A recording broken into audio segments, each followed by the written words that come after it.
সর্বপ্রথম আমাদের দুর্বলতার বিরুদ্ধে যুদ্ধ করতে হবে, সাহসী হতে হবে, বীর হতে হবে। পাপের জ্বলন্ত প্রতিমূর্তি ওই দুর্বলতা। তারাও যত শীঘ্র পারো ওই রক্ত শোষণকারী অবসাদ উৎপাদক ভ্যাম্পায়ারকে। স্মরণ করো তুমি সাহসী, স্মরণ করো তুমি শক্তির তনয়, স্মরণ করো তুমি পরম পিতার সন্তান।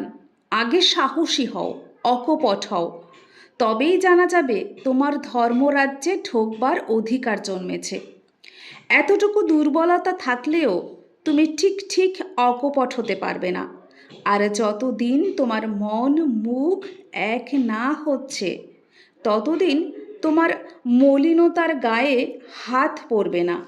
মন সর্বপ্রথম এক হলে আমাদের দুর্বলতার গলদ জমতে পারে যুদ্ধ না। করতে হবে, গুপ্ত আবর্জনা হবে, ভাষায় ভেসে বীর উঠে হতে পড়ে। হবে।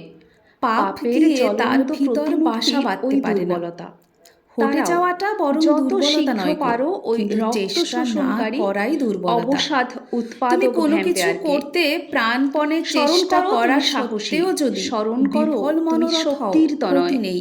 স্মরণ তুমি করো ছেড়ো না। তুমি পরম পিতার ওই সন্তান। অম্লান আগে চেষ্টাই তোমাকে সাহসী হও, মুক্তির দিকে নিয়ে অকপট যাবে। হও, তবেই জানা দুর্বল যাবে মন তোমার চিরকালই ধর্মরাজ্যে সন্দিগ্ধ। ঢোকবার অধিকার তারা জন্মেছে। কখনোই নির্ভর করতে পারে এতটুকু না। দুর্বলতা থাকলেও বিশ্বাস হারিয়ে তুমি ঠিক ফেলেছে, ঠিক তাই অকপট প্রায় হতে পারবে না। রুগ্ন, আর কুটিল, যতদিন তোমার ইন্দ্রিয় মন পরবশ হয়। মুখ এক তাদের না নিকট হচ্ছে, সারাটা জীবন ততদিন জ্বালাময়। তোমার শেষে মলিনতার অশান্তিতে গায়ে সুখ হাত দুঃখ পড়বে ডুবে না। যায়। কি সুখ কি সর্বপ্রথম দুঃখ আমাদের বলতে পারে না। দুর্বলতার বিরুদ্ধে যুদ্ধ বললে হয়তো করতে হবে, বলে বেশ, সাহসী হতে হবে, তাও বীর অশান্তি হতে হবে। অবসাদে জীবন পাপের ক্ষয় হয়ে জ্বলন্ত যায়। প্রতিমূর্তি ওই দুর্বল দুর্বলতা। হৃদয়ে প্রেম তারাও ভক্তির স্থান নেই। যত শীঘ্র পরের পারো ওই দুর্দশা দেখে, রক্ত পরের শোষণকারী ব্যথা দেখে, অবসাদ পরের মৃত্যু উৎপাদক দেখে ভ্যাম্পায়ারকে।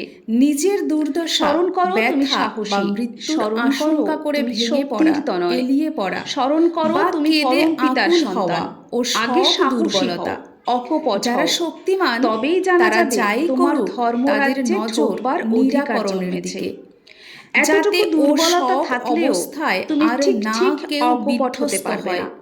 আর প্রেমের যতদিন সহিত তোমার তারই মন উপায় চিন্তা মুখ করা।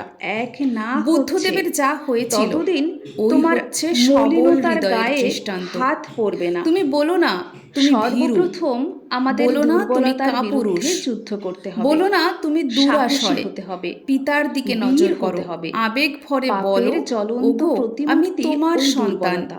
আমার আর তারাও জড়তা নেই, যত শীঘ্র পারো আর ওই রক্ত দুর্বলতা নেই। শোষণকারী অবসাদ আমি আর উৎপাদক কাপুরুষ ভ্যাম্পায়ারকে। নই। আমি আর স্মরণ করো তোমাকে তুমি সাহসী, ভুলে স্মরণ করো নরকের দিকে তুমি ছুটে যাব শক্তির না। তনয়, আর তোমার স্মরণ করো জ্যোতির তুমি দিকে পরম পিতার পিছন সন্তান। ফিরে আগে অন্ধকার সাহসী হও, অন্ধকার বলে অকপট হও, চিৎকার করব তবেই না। জানা যাবে তোমার অনুতাপ ধর্মরাজ্যে করো, ঢোকবার কিন্তু অধিকার জন্মেছে। স্মরণ রেখো যেন এতটুকু দুর্বলতা পুনরায় থাকলেও অনুতপ্ত তুমি হতে না ঠিক হয়। ঠিক অকপট হতে পারবে যখনই না। তোমার আর কুকর্মের জন্য যতদিন তোমার তুমি মন অনুতপ্ত হবে, মুখ এক না তখনই হচ্ছে, পরম পিতা তোমাকে ততদিন ক্ষমা করবেন। তোমার আর মলিনতার ক্ষমা গায়ে হলেই হাত বুঝতে পড়বে পারবে না। তোমার হৃদয়ে পবিত্র সর্বপ্রথম সান্ত্বনা আমাদের আসছে। দুর্বলতার বিরুদ্ধে আর যুদ্ধ তা করতে হলেই হবে, তুমি বিনীত, সাহসী শান্ত হতে হবে, ও আনন্দিত বীর হবে। হতে হবে। যে অনুতপ্ত পাপের হয়েও জ্বলন্ত পুনরায় প্রতিমূর্তি সেই ওই প্রকার দুর্বলতা। দুষ্কর্মে রত তারাও হয়, যত বুঝতে শীঘ্র হবে পারো সে ওই রক্ত সত্তরই শোষণকারী অত্যন্ত অবসাদ দুর্গতিতে পতিত উৎপাদক হবে। ভ্যাম্পায়ারকে। শুধু মুখে মুখে স্মরণ অনুতাপ, করো তুমি সাহসী, অনুতাপই নয়, স্মরণ করো ও তুমি আরো শক্তির অন্তরে তনয়, অনুতাপ স্মরণ করো আশার তুমি পরম অন্তরায়। পিতার সন্তান। প্রকৃত অনুতাপ আগে এলে সাহসী হও, তার অকপট সমস্ত হও, লক্ষণই তবেই অল্প জানা যাবে বিস্তর তোমার প্রকাশ পায়। ধর্মরাজ্যে ঢোকবার জগতে অধিকার মানুষ জন্মেছে। যত কিছু দুঃখ এতটুকু পায়, দুর্বলতা তার থাকলেও অধিকাংশই তুমি ঠিক কামিনী ঠিক কাঞ্চনে অকপট হতে পারবে না। আসক্তি থেকে আর আসে। যতদিন ও তোমার দুটো মন থেকে মুখ যত এক দূরে না সরে হচ্ছে, থাকা যায় ততদিন ততই তোমার মঙ্গল। মলিনতার ভগবান গায়ে শ্রী হাত রামকৃষ্ণদেব পড়বে না। সবাইকে বিশেষ করে বলেছেন, সর্বপ্রথম আমাদের কামিনী দুর্বলতার কাঞ্চন থেকে বিরুদ্ধে যুদ্ধ করতে হবে, তফাৎ খুব সাহসী হতে তফাৎ হবে, থাকো। বীর হতে হবে। কামিনী থেকে কাম পাপের বাদ জ্বলন্ত দিলেই প্রতিমূর্তি ইনি মা ওই হয়ে দুর্বলতা। পড়েন, তারাও বিষ অমৃত যত হয়ে গেল। শীঘ্র পারো ওই আর রক্ত মা শোষণকারী মাই, অবসাদ কামিনী নয় গো। উৎপাদক ভ্যাম্পায়ারকে। মার শেষে ঘি স্মরণ দিয়ে করো তুমি ভাবলেই সাহসী, স্মরণ সর্বনাশ। করো তুমি সাবধান, শক্তির তনয়, মাকে স্মরণ করো মাগি তুমি ভেবে পরম মরো পিতার না। সন্তান। আগে সাহসী হও, প্রত্যেকের অকপট মাই হও, জগৎ জননী। তবেই জানা যাবে প্রত্যেক তোমার মেয়েই ধর্মরাজ্যে নিজের মায়ের ঢোকবার বিভিন্ন রূপ এমনতর ভাবতে হয়। মাতৃভাব হৃদয়ে প্রতিষ্ঠিত না হলে স্ত্রীলোককে ছুতে নেই। যত দূরে থাকা যায় ততই ভালো। এমনকি মুখদর্শন না করা আরও ভালো। আমার কাম ক্রোধাদি গেল না বলে চিৎকার পারলে কখনোই তারা যায় না। এমন কর্ম, এমন চিন্তা অভ্যাস করে নিতে হয় যাতে কাম ক্রোধাদির গন্ধও নেই, মন যাতে ওসব ভুলে যায়। মনে কামক্রোধাদির ভাব না এলে কি করে তারা প্রকাশ পাবে? উপায় উচ্চতর উদারভাবে নিমজ্জিত থাকা। সৃষ্টিতত্ত্ব, গণিতবিদ্যা, রসায়নশাস্ত্র ইত্যাদির আলোচনায় কাম বিপুল দমন হয়। কামিনী কাঞ্চন সম্বন্ধীয় যে কোনো রকম আলোচনাই ওতে আসক্তি এনে দিতে পারে। ওসব আলোচনা থেকে যত দূরে থাকা যায় ততই ভালো। সংকোচই দুঃখ আর প্রসারণী সুখ। যাতে হৃদয়ে দুর্বলতা আসে, ভয় আসে, তাতেই আনন্দের খাক্তি, আর তাই দুঃখ। চাওয়াটা না পাওয়াই দুঃখ। কিছু চেয়েও না, সব অবস্থায় রাজি থাকো। দুঃখ তোমার কি করবে? দুঃখ কারো প্রকৃতিগত নয়কো, তাকে ইচ্ছে করলেই তাড়িয়ে দেওয়া যেতে পারে। পরমপিতার কাছে প্রার্থনা করো, তোমার ইচ্ছাই মঙ্গল। আমি জানি না কিসে আমার মঙ্গল হবে। আমার ভিতর তোমার ইচ্ছেই পূর্ণ হোক, আর তার জন্যে তুমি রাজি থাকো, আনন্দে থাকবে। দুঃখ তোমাকে স্পর্শ করবে না। কারো দুঃখের কারণ হয়েও না, কেউ তোমার দুঃখের কারণ হবে না। দুঃখ একরকম ভাব, সুখও একরকম ভাব। অভাবের বা চাওয়ার ভাবটাই দুঃখ। তুমি জগতের হাজার করেও দুঃখ নষ্ট করতে পারবে না যতক্ষণ তুমি হৃদয় থেকে ওই অভাবের ভাবটা কেড়ে না নিচ্ছ, আর ধর্মই তা করতে পারে। যদি সাধনায় উন্নতি লাভ করতে চাও তবে কপটতা ত্যাগ করো। কপট ব্যক্তি অন্যের নিকট সুখ্যাতির আশায় নিজেকে নিজেই প্রবঞ্চনা করে। অল্প বিশ্বাসের দরুন অন্যের প্রকৃত দান হতেও প্রবঞ্চিত হয়। তুমি লাখো গল্প করো, কিন্তু প্রকৃত উন্নতি না হলে তুমি প্রকৃত আনন্দ কখনোই লাভ করতে পারবে না। কপটাশয়ের মুখের কথার সঙ্গে অন্তরের ভাব বিকশিত হয় না। তাই আনন্দের কথাতেও মুখে নীরসতার চিহ্ন দৃষ্ট হয়। কারণ মুখ খুললে কি হয়? হৃদয়ে ভাবের স্ফূর্তি আসে না। অমৃতময় বাড়ি কপটের নিকট তিক্ত লবণময়। তীরে যাইয়াও তার তৃষ্ণা নিবারিত হয় না। সরল ব্যক্তি ঊর্ধ্বদৃষ্টিসম্পন্ন চাতকের মতো, কপটী নিম্নদৃষ্টিসম্পন্ন শকুনের মতো। ছোট হও, কিন্তু লক্ষ্য উচ্চ হোক। বড় এবং উচ্চ হয়ে নিম্নদৃষ্টিসম্পন্ন শকুনের মতো হওয়ায় লাভ কি? কপট হয়েও না, নিজে ঠকো না, আর অপরকে ঠকিও না। এটা খুবই সত্য কথা যে মনে যখনই অপরের দোষ দেখবার প্রবৃত্তি এসেছে, তখনই ওই দোষ নিজের ভিতরে এসে বাসা বেঁধেছে। তখনই কাল বিলম্ব না করে ওই পাপ প্রবৃত্তি ভেঙে চুরে ছেটিয়ে সাফ করে দিলে তবে নিস্তার, নইলে সব নষ্ট হয়ে যাবে। তোমার নজর যদি অন্যের কেবল কুই দেখে, তবে তুমি কখনোই কাউকে ভালোবাসতে পারবে না। আর যে সৎ দেখতে পারে না, সে কখনোই সৎ হয় না। তোমার মন যত নির্মল হবে, তোমার চক্ষু তত নির্মল হবে, আর জগৎটা তোমার নিকট নির্মল হয়ে ভেসে উঠবে। তুমি যাই দেখো না কেন, অন্তরের সহিত সর্বাগ্রে তার ভালোটুকুই দেখতে চেষ্টা করো, আর এই অভ্যাস তুমি মজ্জাগত করে ফেলো। তোমার ভাষা যদি কুৎসা কলঙ্কজড়িতই হয়ে থাকে, অপরের সুখ্যাতি করতে না পারে, তবে যেন কারো প্রতি কোনো মতামত প্রকাশ না করে। আর মনে মনে তুমি নিজ স্বভাবকে ঘৃণা করতে চেষ্টা করো এবং ভবিষ্যতে কুৎসা নরক ত্যাগ করতে দৃঢ় প্রতিজ্ঞ হও।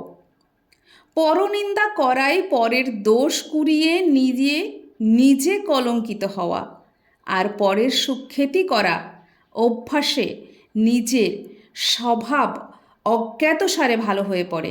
তাই বলে কোনো স্বার্থবুদ্ধি নিয়ে অন্যের সুখ্যাতি করতে নেই, সে তো খোসামোদ। সেক্ষেত্রে মন মুখ প্রায়ই এক থাকে না, সেটা কিন্তু বড়ই খারাপ, আর তাতে নিজের স্বাধীন মত প্রকাশের শক্তি হারিয়ে যায়। যার উপর যা কিছু সব দাঁড়িয়ে আছে তাই ধর্ম, আর তিনি পরম পুরুষ। ধর্ম কখনো বহু হয় না, ধর্ম একই, আর তার কোনো প্রকার নেই। মত বহু হতে পারে, এমনকি যত মানুষ তত মত হতে পারে, কিন্তু তাই বলে ধর্ম বহু হতে পারে না।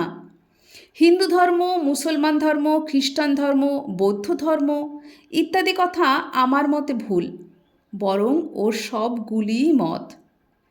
কোনো মতের সঙ্গে কোনো মতের প্রকৃতপক্ষে কোনো বিরোধ নেই, ভাবের বিভিন্নতা, রকম ফের, একটাকেই নানা প্রকারে একরকম অনুভব। সব মতই সাধনা বিস্তারের জন্য, তবে তা নানা প্রকারে হতে পারে, আর যতটুকু বিস্তারে যা হয় তাই অনুভূতি, জ্ঞান। তাই ধর্ম অনুভূতির উপর।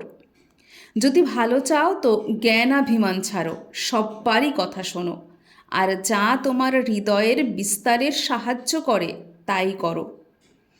জ্ঞানাভিমান জ্ঞানের যত অন্তরায়, আর কোনো রিপু তত নয়। যদি শিক্ষা দিতে চাও তবে কখনোই শিক্ষক হতে চেও না। আমি শিক্ষক, এই অহংকারী কাউকে শিখতে দেয় না। অহংকে যত দূরে রাখবে তোমার জ্ঞানের বা দর্শনের পাল্লা তত বিস্তার হবে। অহংটা যখনই মিলিয়ে যায়, জীব তখনই সর্বগুণসম্পন্ন নির্গুণ হয়। যদি পরীক্ষক সেজে অহংকার নিয়ে সদ্গুরু কিংবা প্রেমী সাধুগুরুকে পরীক্ষা করতে যাও, তবে তুমি তাতে তোমাকেই দেখবে, ঠকে আসবে। সদ্গুরুকে পরীক্ষা করতে হলে তার নিকট সংকীর্ণ সংস্কারবিহীন হয়ে ভালোবাসার হৃদয় নিয়ে দীন এবং যতদূর সম্ভব নিরহংকার হয়ে যেতে পারলে তার দয়ায় সন্তুষ্ট হওয়া যেতে পারে। তাকে অহংয়ের কোষ্ঠী পাথরে কষা যায় না, কিন্তু তিনি প্রকৃত দীনতারূপ ভেড়ার শিঙে খণ্ড বিখণ্ড হন। হীরক যেমন কয়লা প্রভৃতি আবর্জনায় থাকে, উত্তম রূপে পরিষ্কার না করলে তার জ্যোতি বেরোয় না, তিনি তো এমনি সংসারে অতি সাধারণ জীবের মতো থাকেন। কেবল প্রেমের প্রক্ষালনের তার দীপ্তিতে জগৎ উদ্ভাসিত হয়। প্রেমই তাকে ধরতে পারে। প্রেমীর সঙ্গ করো, সৎসঙ্গ করো, তিনি আপনিই প্রকট হবে। অহংকারীকে অহংকারী পরীক্ষা করতে পারে। গলিত অহংকারে কি করে সে জানতে পারবে? তার কাছে একটা কিম্ভূত কিমাকার যেমন অজমূর্খের কাছে মহাপণ্ডিত। সত্যদর্শীর আশ্রয় নিয়ে স্বাধীনভাবে চিন্তা করো এবং বিনয়ের সহিত স্বাধীন মত প্রকাশ করো। বই পড়ে বই হেয়ে যেও না, তবে এসেন্সকে মজ্জাগত করতে চেষ্টা করো। Pull the husk two draw the seed. উপর উপর দেখেই কিছু ছেড়ো না বা কোনো মত প্রকাশ করো না। কোনো কিছুর শেষ না দেখলে তার সম্বন্ধে জ্ঞানই হয় না, আর না জানলে তুমি তার বিষয়ে কী মত প্রকাশ করবে? যাই কেন করো না, তার ভিতর সত্য দেখতে চেষ্টা করো।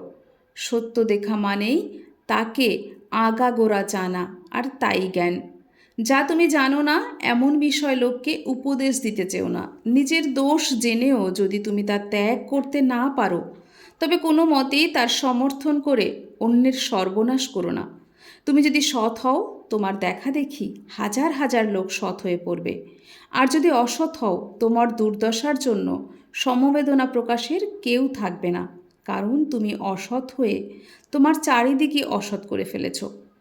তুমি ঠিক ঠিক জেনো যে তুমি তোমার নিজ পরিবারের, দশের এবং দেশের বর্তমান ও ভবিষ্যতের জন্য দায়ী। নাম যশের আশায় কোনো কাজ করতে যাওয়া ঠিক নয়, কিন্তু কোনো কাজ নিঃস্বার্থভাবে করতে গেলেই কার্যের অনুরূপ নাম যশ তোমার সেবা করবেই করবে। নিজের জন্য যাই করা যায় তাই সকাম, আর অন্যের জন্য যা করা যায় তাই নিষ্কাম। কারো জন্য কিছু না চাওয়াকেই নিষ্কাম বলে। শুধু তা নয় গো, দিয়ে দাও, নিজের জন্য কিছু চেও না, দেখবে সব তোমার হয়ে যাচ্ছে। তুমি অন্যের নিকট যেমন পেতে ইচ্ছা করো, অপরকেও তেমনি দিতে চেষ্টা করো। এমনতর বুঝে চলতে পারলেই যথেষ্ট। আপনি সবাই তোমাকে পছন্দ করবে, ভালোবাসবে। নিজে ঠিক থেকে সবাইকে সৎভাবে খুশি করতে চেষ্টা করো, দেখবে সবাই তোমাকে খুশি করতে চেষ্টা করছে। সাবধান, নিজত্ব হারিয়ে কাউকে খুশি করতে চেও না, তাহলে তোমার দুর্গতির সীমা থাকবে না। কাজ করে যাও, কিন্তু আবদ্ধ হয়েও না। যদি বিষয়ের পরিবর্তনে তোমার হৃদয়ে পরিবর্তন আসছে বুঝতে পারো, আর সে পরিবর্তন তোমার বাঞ্ছনীয় নয়, তবে ঠিক যেন তুমি আবদ্ধ হয়েছ। কোনো প্রকার সংস্কারই আবদ্ধ থেকো না। একমাত্র পরম পুরুষের সংস্কার ছাড়া যা কিছু সবই বন্ধন।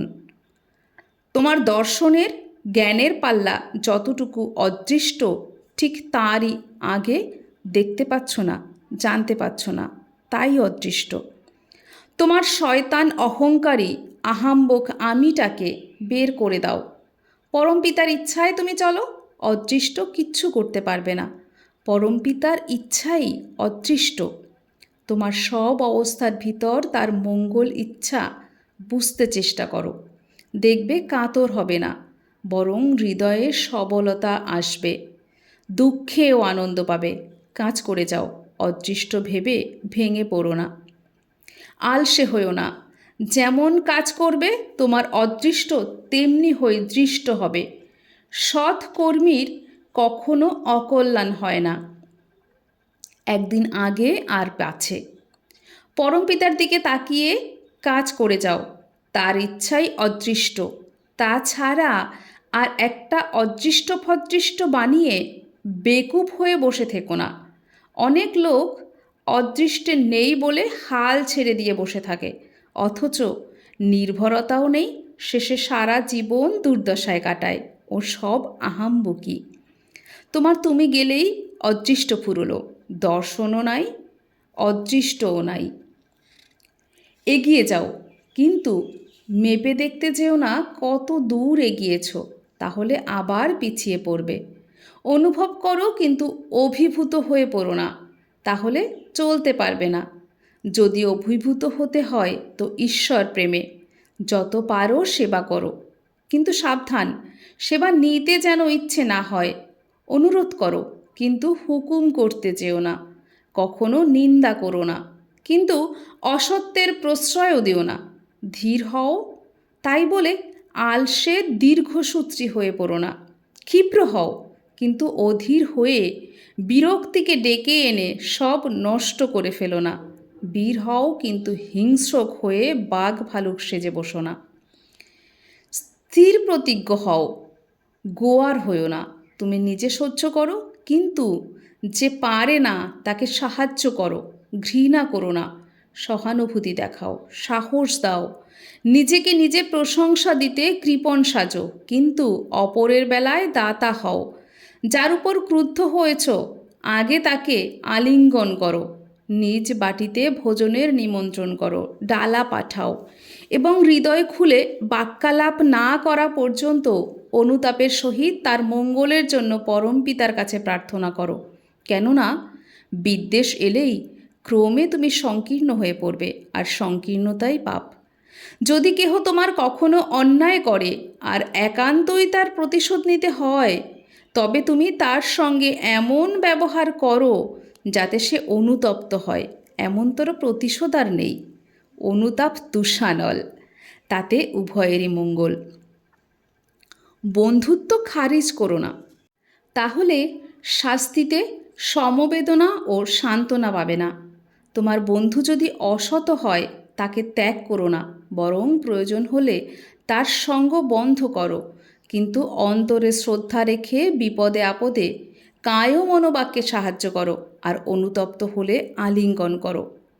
তোমার বন্ধু যদি কুপথে যায় আর তুমি যদি তাকে ফিরাতে চেষ্টা না করো বা ত্যাগ করো, তার শাস্তি তোমাকেও ত্যাগ করবে না।